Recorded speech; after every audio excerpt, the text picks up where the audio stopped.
Hello viewers, welcome to CEC Gurukul lectures. In my previous lecture, I had discussed with you stereochemistry of reactions involving inversion in configuration, retention in configuration and racemization. Now if we get a racemic mixture, we know a racemic mixture is an equimolar mixture of the D and the L forms. So it is very essential that we should resolve this racemic mixture. The reason being, as I have told you in my earlier lectures also, that in racemic mixture, one of the enantiomers can have a positive effect, whereas the other one will have a negative effect. For example, if we take a thalidomide drug which was given to women who were on a family way, they found that the children born were spastic in nature. This drug was given to prevent morning sickness. It was preventing morning sickness, but nevertheless, as a result of this drug, they were having spastic children. The reason being that drug was being administered in a racemic form. That is, one enantiomer was having a positive effect, whereas the other was having a negative effect. Therefore, it is very essential that we should resolve this racemic mixture before it can be administered as a drug. We know that other optically active isomers also have different biological properties. So it is essential for them to be resolved. So now, since these enantiomers, as I have already said, have identical physical and chemical properties, except the way they rotate the path of plane polarized light, and of course their biological activities are different, so they cannot be separated by usual techniques, that is, such as fractional crystallization, fractional distillation or chromatography are not useful. Therefore, we shall have to use special methods to achieve their separation. So some special procedures by which we can resolve the racemic mixtures are mechanical separation, preferential crystallization, biochemical method, the chemical method which involves asymmetric synthesis, and chromatographic method. So I have already discussed this with you, and you know, as far as 1948, Pasteur found that when racemic sodium ammonium tartrate was crystallized below 300 Kelvin, two types of crystals were obtained, and these crystals, that means he had obtained a racemic mixture, and now he wanted to separate this racemic mixture. So, but what he found, that these crystals had different hemihedral faces and these were non-superimposable. That means these crystals were enantiomers. So what he did, he separated them with tweezers and magnifying glass. So just imagine, as far away as 1948, Pasteur had resolved a racemic mixture by mechanical method. So what he found was, but now we do not use this method because this method is very time consuming and it has a limited application. Why does it have a limited application? Because we can use this to separate only those compounds which can crystallize, and as well as they have well defined crystals, that is, they could be left-handed or they can be right-handed crystals, so which is not always possible to do so, get so. And the second method is that of preferential crystallization. In preferential crystallization, what we do is we take a crystal of one of the enantiomers or an isomorphous crystals of another chiral compound, and this is added to a supersaturated solution of a racemic mixture. So when we do this, this crystal that which we've added will act as a seed, and the one of the crystals of one of the form will start crystallizing out first.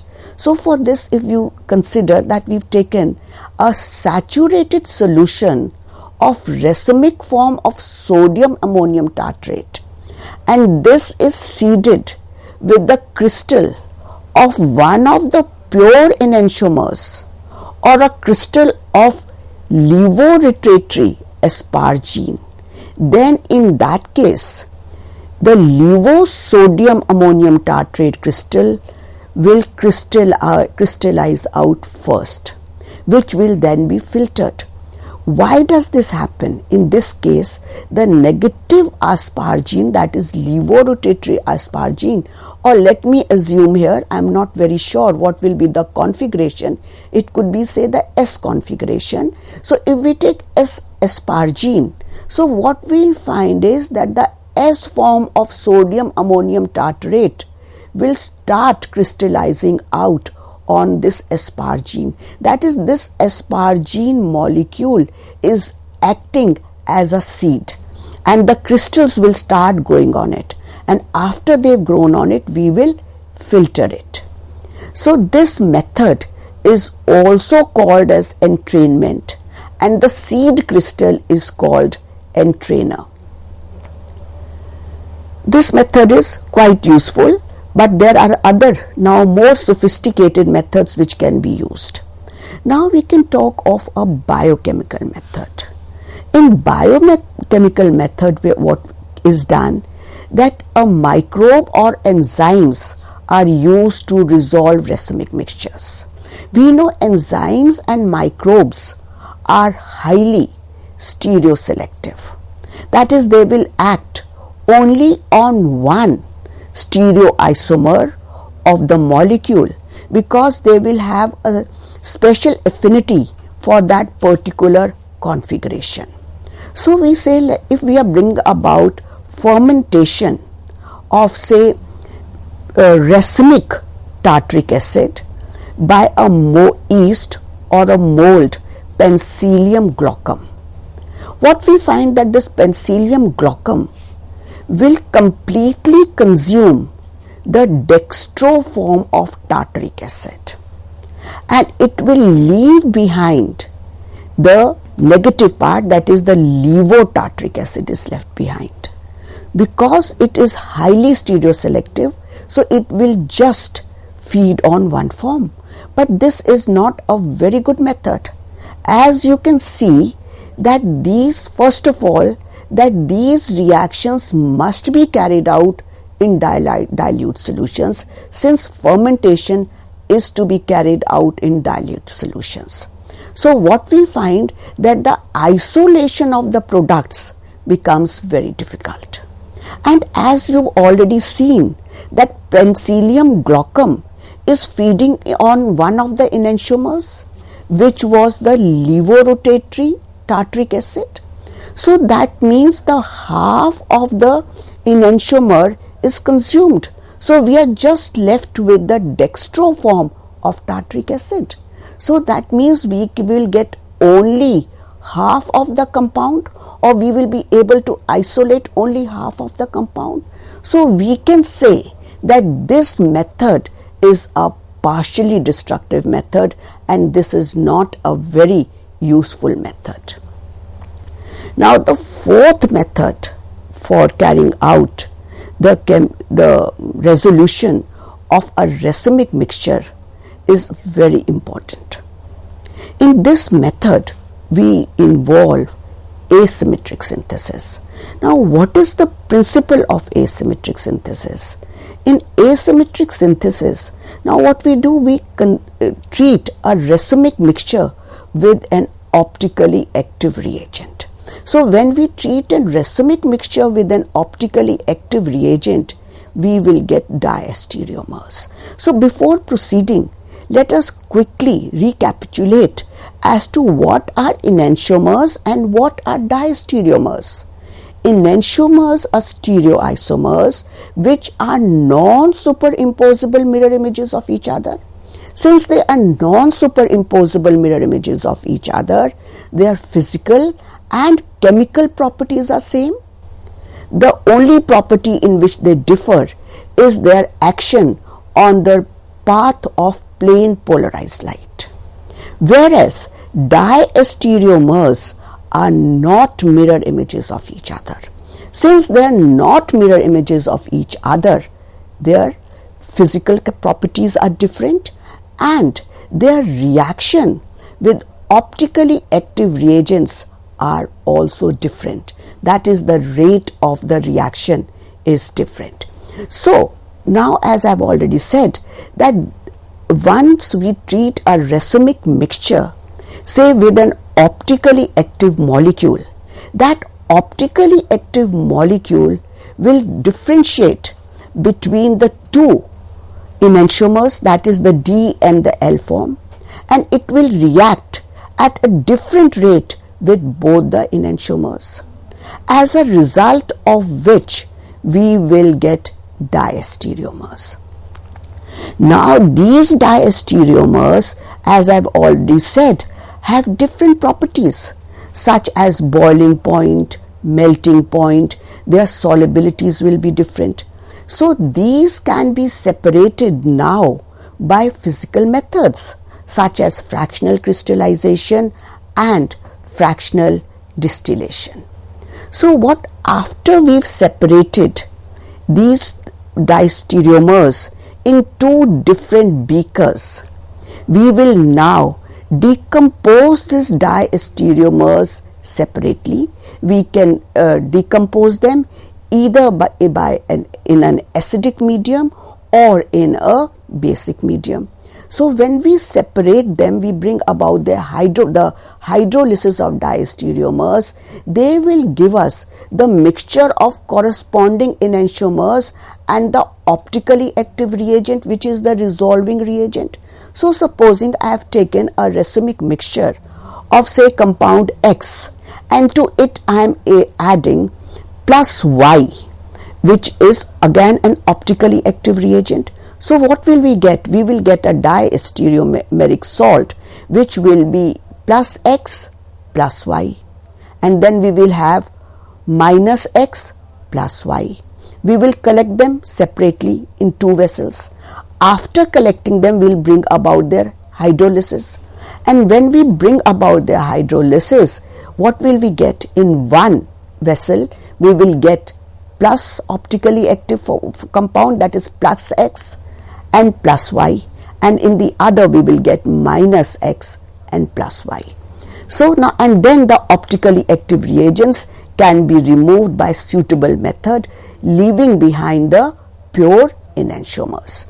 So let me start that if we want to carry out the resolution of tartaric acid, how will we bring about the resolution of tartaric acid? So we will treat this tartaric acid with an optically active amine. Say that we will treat tartaric acid with optically active base such as brucine. We know amines are basic in nature. Now when we treat this tartaric acid with optically active brucine, which is dextrorotatory, it will give us a mixture of two diastereomers. One will be plus tartaric acid plus brucine, that is, we'll get a salt of this, and in the other tube, in the other vessel, we will get minus tartaric acid and plus brucine. Now the physical properties of these diastereomers will be different. So they will have, say, different solubilities in a particular solvent. So now we will separate these two diastereomers in two different beakers by two different beakers, and then what we'll do is, after the separation, each of the diastereomer will be purified by recrystallization. So what we've done is that we have taken let us go back here and see that now these two compounds which are diastereomers will have different solubilities, so they can be separated by fractional crystallization.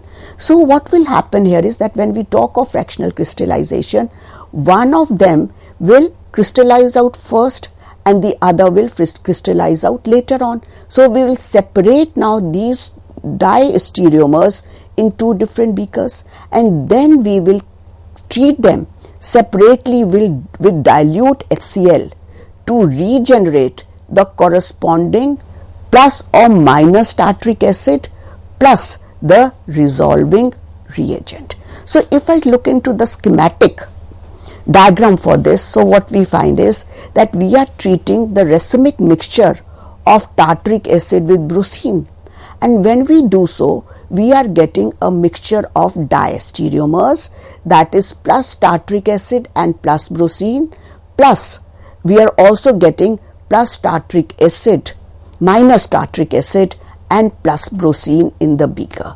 Now we will separate these two by crystallization. So in one beaker we will have plus tartaric acid and plus brucine, whereas in the other mixture beaker we will have minus tartaric acid and plus brucine. Both of these will be in form of their salts.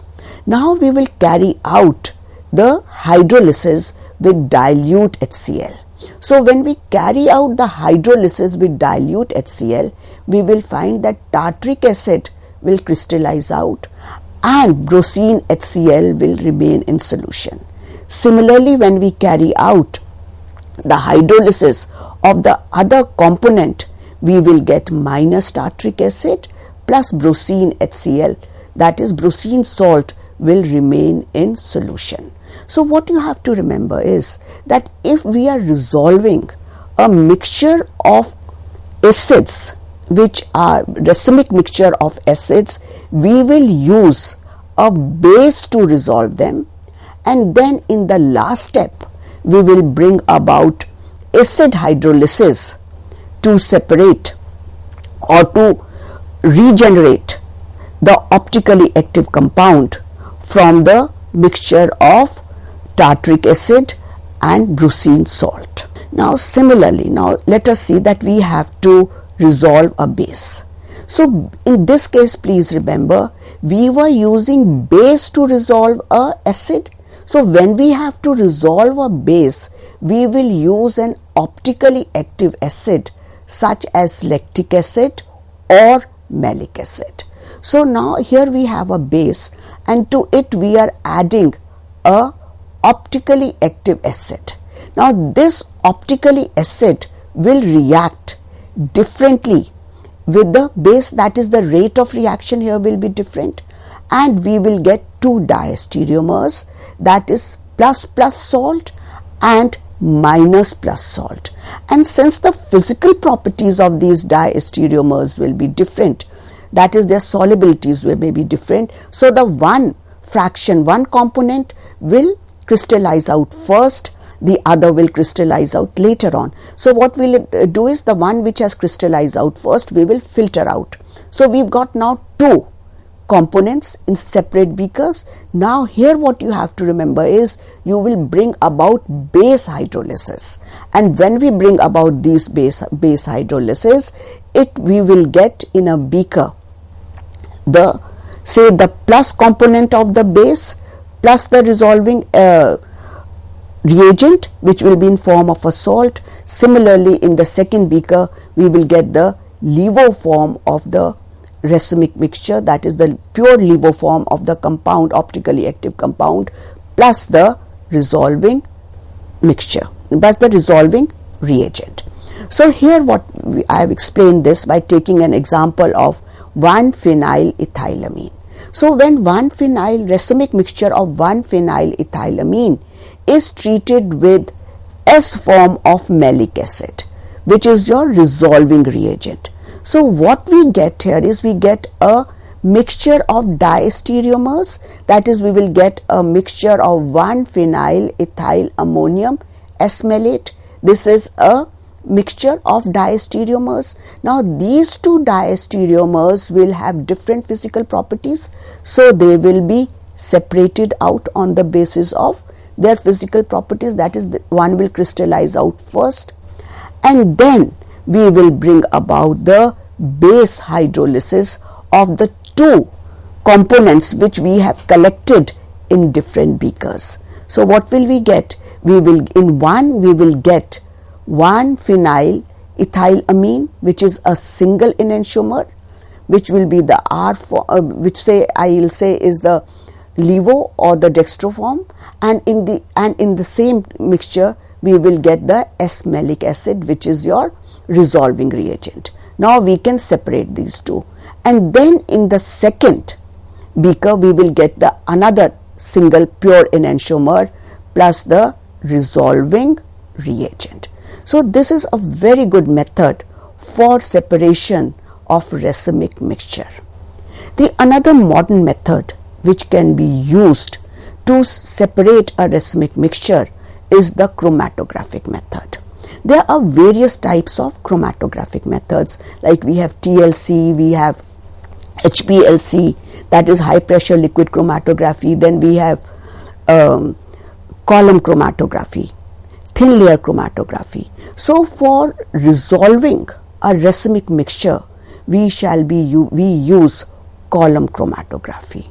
So what we do in this column chromatography is, first we pack a column, say with a gel whose let me first discuss what is simple chromatography. So let me say that we take a column and we pack it with silica gel. This is our stationary phase. And now what we do is, we in one injection or in one lot we will load it with the mixture which we want to separate, and then we have a mobile phase. This mobile phase keeps on running, keeps on flowing through the stationary phase, and when it flows, along with its flow it will carry the compounds or the components of the mixture. And now the separation is based on the principle that these compounds will have different affinity for the silica gel, so they will absorb with different forces with the silica gel. So the more strongly they will bind to the silica gel, that is the stationary phase, that is the longer time they will stay on the column. So they will come out of the column later on. So this is the basic principle of column chromatography, and this principle is used for separation of racemic mixture. But what we've done here is, so let me just read this out, that compounds that are adsorbed strongly will spend more time on the stationary particles, and they will come off the column later than the less strongly adsorbed components, which will spend more time in the mobile solvent phase, and they will flow out fast. They will flow out first. So we will collect this in one beaker.